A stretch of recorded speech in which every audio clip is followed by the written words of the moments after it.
An Arkansas ballot initiative would allow medical marijuana home grow and trigger adult use legalization after, guess what, you guys? That's right. You guessed it. Federal reform.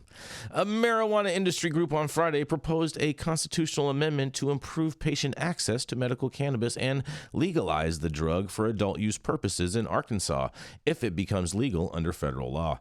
Arkansas for Patient Access said it was submitting ballot language to Arkansas Attorney General Tim Griffin, Republican, on Friday for the Arkansas Medical Cannabis Amendment of 2024.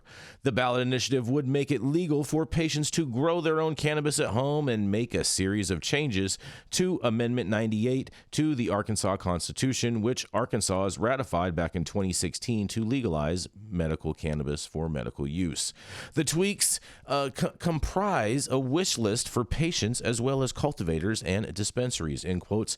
The goal of this ballot proposal is to reaffirm and build upon Amendment 98 to better serve patients. Amy Martin, owner of the Greenway Dispensary in Fort Smith, said in a statement from the ballot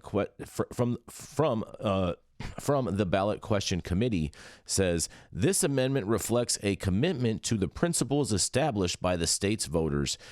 It reduces barriers and streamlines processes so qualifying patients can access the medicines and treatment options that best serve them. The major changes being proposed are you guys ready? Allowing patients and designated caregivers over the age of 21 to grow up to 7 mature plants and 7 younger marijuana plants. Expanding who can certify patients for medical marijuana cards from only doctors to include physician's assistants, nurse practitioners, and pharmacists.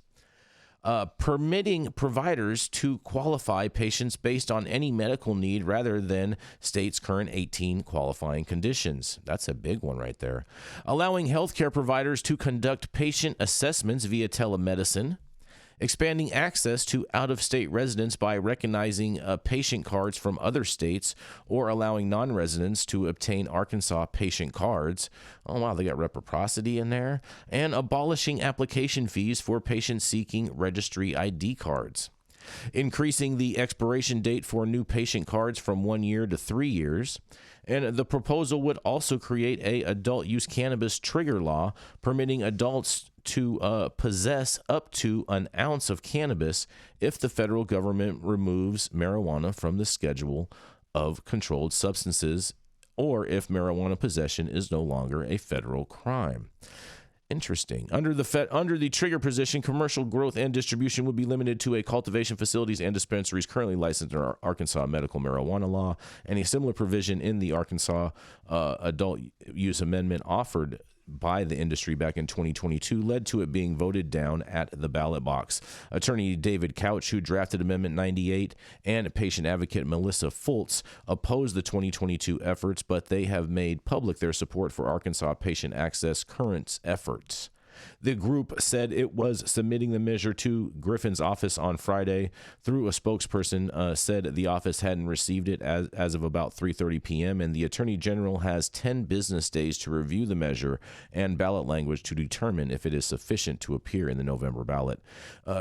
Canvassers would have until July 5th to gather 90,704 signatures from the registered voters to qualify for ballot access. What do you guys think about this? Homegrow in Arkansas, and they're going to trigger adult use sales.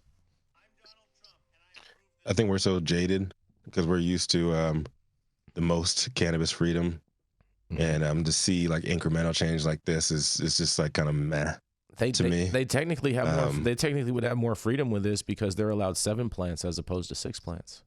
Just saying. Yeah, but this is like, but this is their proposal. You know what I'm saying? Like, there's no way talking about this as a ballot. They're saying through. this is going to be a ballot initiative, Rico. Like this is what the no. They said among the proposals, yeah, the major changes being proposed. How many of those changes do you think they'll actually go through? And how many of these are just going to turn into half measures? I don't know. I like all just to say, oh yeah, we gave you guys something. I like all. I'm going to say this. Big up to Homegrow. Everything else, I'm with Rico. Blah. Next article. Okay. Yeah, I agree with Luke. I agree with Rico. I try to be as disagreeable as possible to provide some variety of perspectives. But we all know that Homegrow foundationally needs to be a part of the changes in laws and regulation. It's not fair to force everybody to go to a regulated dispensary and to participate in the tax charade to acquire cannabis. And so without Homegrow, we don't have programs that are consistent with, I think, the intention of the voters, the will of the people, and the ability for people to access medicine straight up.